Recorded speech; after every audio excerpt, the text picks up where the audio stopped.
Continuando, então, a explicação do papel dos hormônios pancreáticos, agora eu vou explicar como que a insulina vai ser secretada e depois o seu metabolismo de ação. Então, a insulina, ela é secretada da seguinte maneira. Dentro do pâncreas, na célula beta-pancreática, essa célula beta-pancreática aqui é uma célula que contém uma grande quantidade do transportador de glicose GLUT2. Então, GLUT, via de regra, transportador de glicose. Nós temos 5 tipos de transportadores, GLUT1, 2, 3 e 4 e 5. Então, relembrando que a glicose, ela precisa passar para dentro da célula usando, então, a difusão facilitada, utilizando um transportador, que no caso recebe o nome de GLUT. A célula pancreática possui muito GLUT do tipo 2. Esse GLUT tipo 2, ele possibilita a entrada da glicose de maneira proporcional à concentração do sangue. Então, se nós tivermos uma glicemia sanguínea alta, consequentemente, a célula beta-pancreática também terá muita glicose. Essa glicose, então, vai passar por todo o processo metabólico, glicólise, cadeia respiratória, etc., que vai resultar, então, no aumento de ATP. E a célula beta-pancreática possui um canal de potássio que ele é sensível ao ATP. Esse canal de potássio, ele fecha quando tem uma alta quantidade de ATP. Quando o canal de potássio se fecha, então, vai haver agora um processo de despolarização, porque potássio é carga positiva.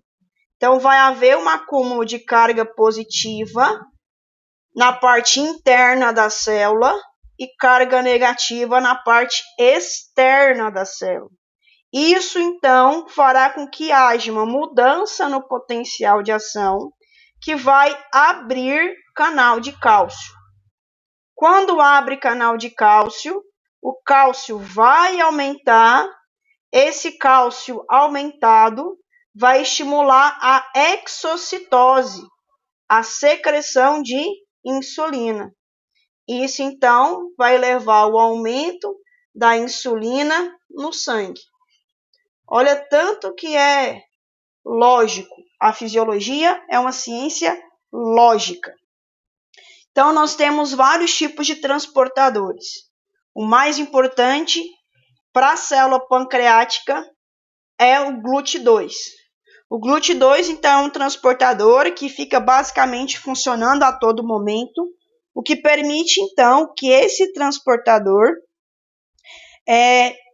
faça o influxo, a entrada de glicose, de maneira proporcional à concentração plasmática. Então, se tiver muita glicose no sangue, vai entrar muita glicose dentro da célula. Entrando a glicose para dentro da célula beta-pancreática, essa glicose será metabolizada e no final produzirá muito ATP.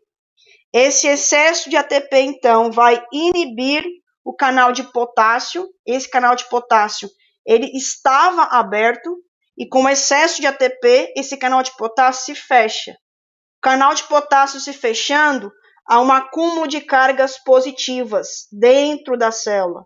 Isso vai levar, então, à despolarização. Essa despolarização permite a abertura do canal de cálcio.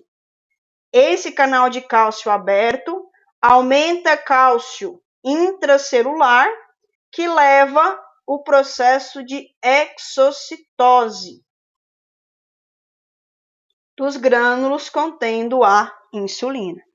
Então, é esse o processo de liberação, de secreção da insulina, mediante, então, o aumento da glicose. Se a glicose diminuir, nós não teremos isso aqui. consequentemente, não terá secreção de insulina. Então, quais são os principais fatores que regulam a insulina? Então, os fatores que levam ao aumento da insulina. Principal fator é a glicemia. Então, quando você come alimentos ricos em carboidrato, isso aumenta a secreção de insulina. Isso numa pessoa saudável. Alimentos também ricos em aminoácidos. Alimentos ricos em ácidos graxos e corpos cetônicos. Ou seja, após a alimentação, vai aumentar a glicemia, aminoácidos, ácidos graxos, e isso vai levar ao aumento na secreção de insulina. Da mesma forma, o cortisol também pode estimular a secreção de insulina. O glucagon, de alguma maneira, pode estimular a secreção de insulina. E outras situações também. O que vai inibir a glicemia, o que vai diminuir a insulina. O que diminui a insulina é a redução glicêmica, o jejum, a atividade física inibe a liberação de insulina, o hormônio somatostatina, produzido pela própria célula pancreática, e o sistema nervoso simpático. Porque quando o sistema nervoso simpático está ativado, quer dizer que você precisa de energia. Então, é necessário que a glicose fique dentro da célula e não saia da célula. Bom, como que é o mecanismo de ação? Então, eu expliquei na imagem anterior, nessa imagem aqui, qual que é o processo de secreção. Agora, eu vou explicar o mecanismo de ação. Então, nas células hepáticas, musculares, adipócitas, nós temos o transportador de glicose, o GLUT4. Então, nessas células, nós teremos o GLUT4. Lembra que na célula pancreática era o GLUT2, que permitia a entrada, então, de acordo com o nível glicêmico. O GLUT4 é um transportador que ele vai ficar na sua forma inativa, sem funcionar. Esse GLUT4, então, ele está representado aqui por essa estrutura verde. Então, a glicose não consegue entrar aqui, porque para esse transportador ficar ativo, é necessário a interação da insulina com o receptor de insulina. Quando a insulina, então, está interagida, o transportador vai abrir, permitindo, então, a passagem de glicose de fora para dentro. Uma vez que essa insulina saia, aí nós teremos o fechamento do transportador, tornando, então, o transporte de glicose de fora para dentro encerrado. Além disso, nós podemos observar que a insulina, então, ela atua especificamente no funcionamento do GLUT4. É o transportador de glicose dependente de insulina. Com isso, quando nós temos a insulina, primeira imagem, interage com o receptor de insulina, e essa interação leva à abertura do GLUT4, permitindo então que a glicose entre na célula. Uma vez que a glicose esteja dentro da célula, essa glicose será convertida em glicogênio. Isso aqui é o processo então de glicogênese, a conversão de glicose em glicogênio. Permite também que a glicose seja convertida em piruvato, é o processo de glicólise. E esse piruvato é convertido em ácidos graxos, que é o processo, então, da formação desses ácidos graxos. Processo de beta-oxidação, se não me engano. Então, isso vai gerar muitos ácidos graxos. Esses ácidos graxos serão metabolizados e vão produzir os corpos cetônicos em situação de jejum.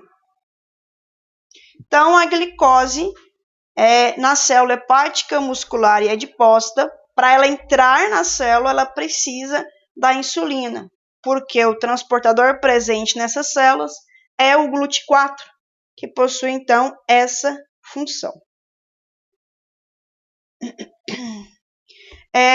A insulina, ela atua de maneira sinérgica, ou seja, no mesmo sentido que o hormônio do crescimento, promovendo também, claro, então, o crescimento. Então, uma alimentação balanceada é importantíssima na infância para possibilitar a função da insulina e estimular o crescimento do nosso organismo. Aqui, só para enfatizar, né? Então, nós temos o GLUT4.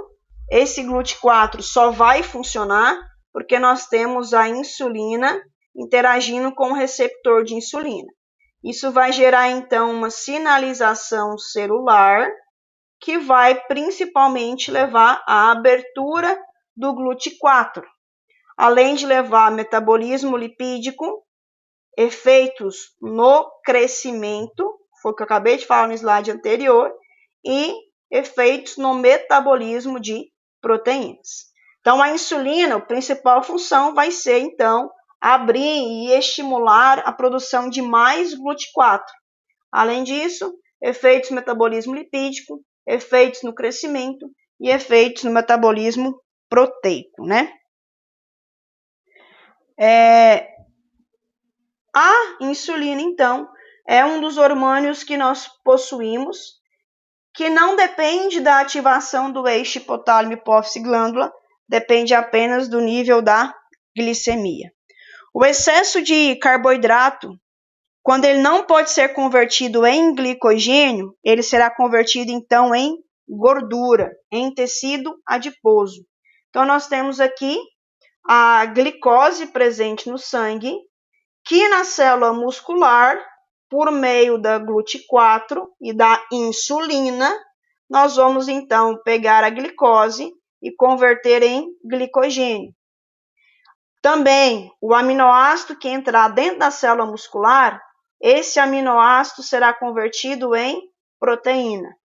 Já na célula adipócita, o GLUT4 vai permitir a entrada da glicose e vai produzir ácidos graxos. Esses ácidos graxos serão convertidos em triglicerídeos, em gordura. Então, o excesso de carboidrato é prejudicial. E no fígado, além do GLUT4, também temos o GLUT2, que vai levar ao aumento da glicose dentro da célula, levando a maior formação de glicogênio, em algumas situações também o aumento de ácidos graxos. Aí nós vamos chamar que o fígado está com depósito de gordura, o fígado está inchado, entre aspas, né? Porque esse termo é errado. Bom, o receptor de insulina, ele possui duas unidades beta e duas unidades alfa. Então, é um receptor complexo, né? Esse receptor, quando interagir com a insulina, que é essa aqui, né? Então, tem que interagir com duas insulinas para gerar a resposta biológica, para levar o transporte de glicose,